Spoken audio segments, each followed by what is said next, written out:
Nakakaiyak. Nakakakilig. Nakakatawa. Dear Tanglaw! Narito na ang inaabangan ninyong drama na magdadala sa inyo sa kakaibang mundo ng puso at damdamin. Handog ng Tanglaw, ang kwento ng pag-ibig, buhay at pag-asa. Isang kwentong puno ng tagos sa puso na tiyak na magpapagalit, magpapaiyak at mag-i-inspire sa inyong mga puso. Huwag papalampasin ang kakaibang paglalakbay ng mga karakter sa isang mundo ng puno ng himig at emosyon. Patuloy nating samahan ang pag-usbong ng bawat kabanata sa buhay. Dear Papa RK, magandang araw po sa inyong lahat. Ako po si Eunice, 25 years old at panganay sa aming 4 na magkakapatid. Isa po akong matagal ng taga-subaybay ninyo at ng inyong programa, DJ RK. Maraming beses na po akong nakakinig ng istoryang pampamilya sa programa ninyo.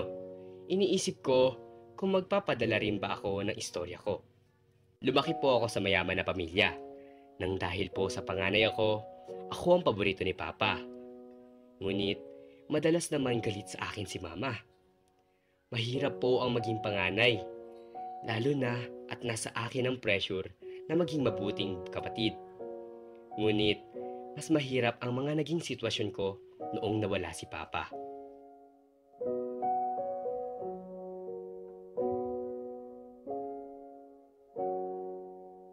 Sana'y hindi mapunta sa wala ang mga naipundar ko.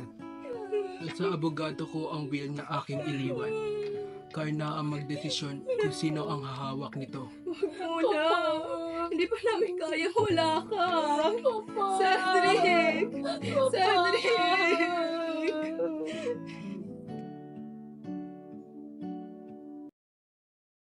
O ano?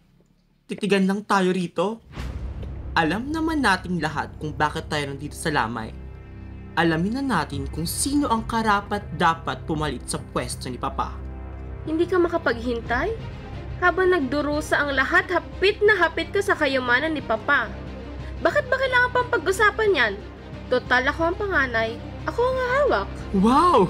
Makapagsalita ha? May natapos? Eh di ba mas pinili mong mag-drop out?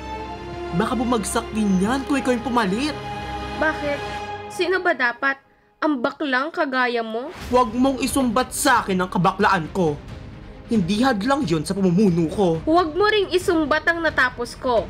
Dahil sa ating dalawa mas katanggap-tanggap ang karanasan ko kaysa sa kasarian mo. Alam mo, ganyan kayo, no? Ang galing-galing mo. Ang taas-taas mo, kaya yung asawa mo, hindi ka na maabot. Ayun, kumaliwa. Kuya! Shut up! You shut up! Wala kang alam.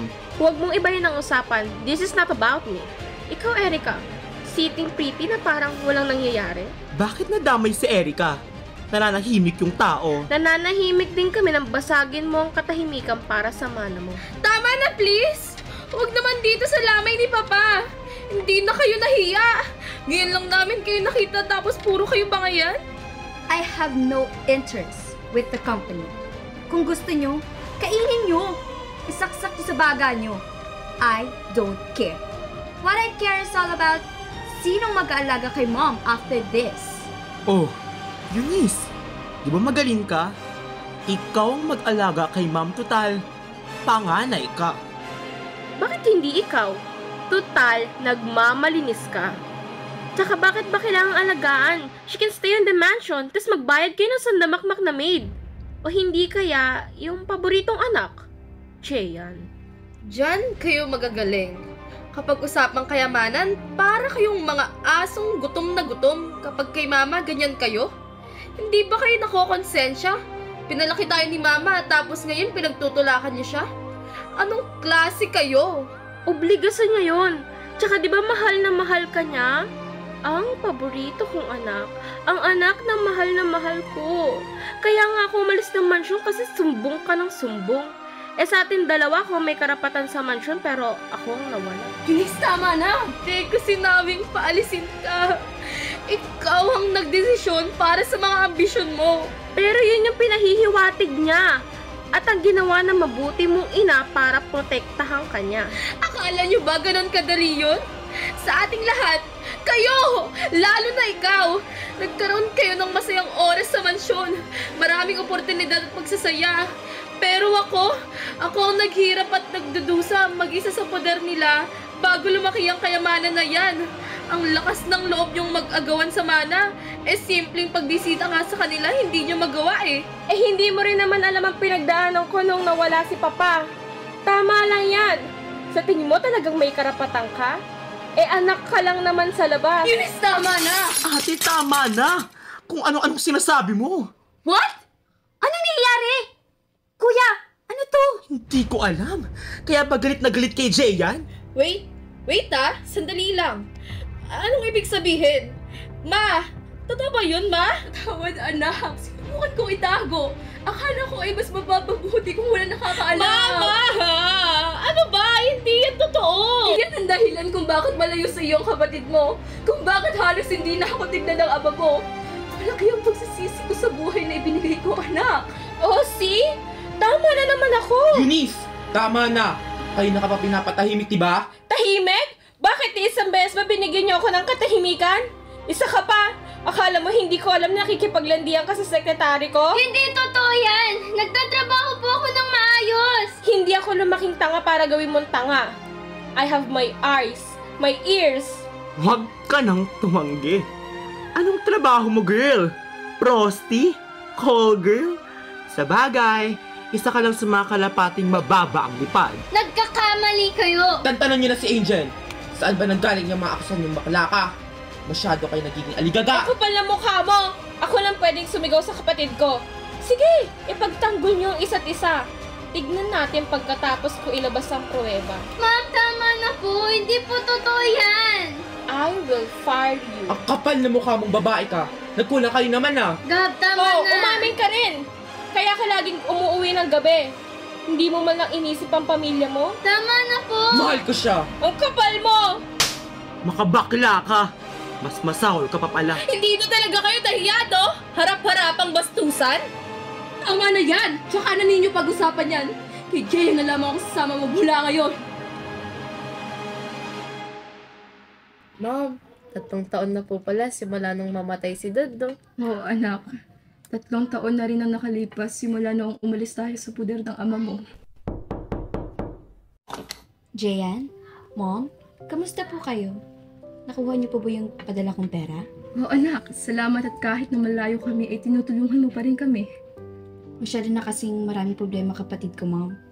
Ito na lang ang kaya kong gawin para sa inyo. Salamat, ate, ha. May babalik ko lahat ng natulong mo. 1 taon na lang, gagraduate na rin ako. Wala yan. Siya nga pala. Hinahanap ka ni Eunice. Ha?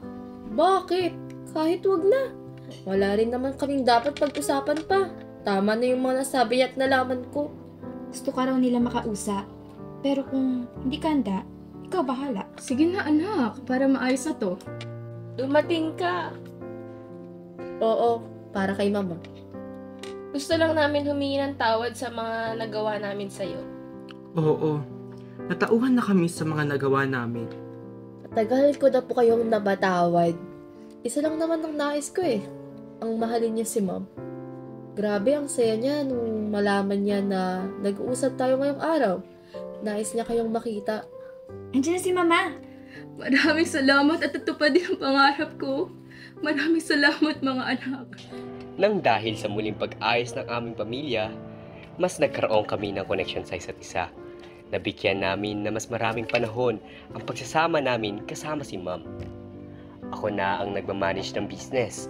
Katulong ko rito si Fritz, habang si Erica naman ay nagtatrabaho sa ibang bansa.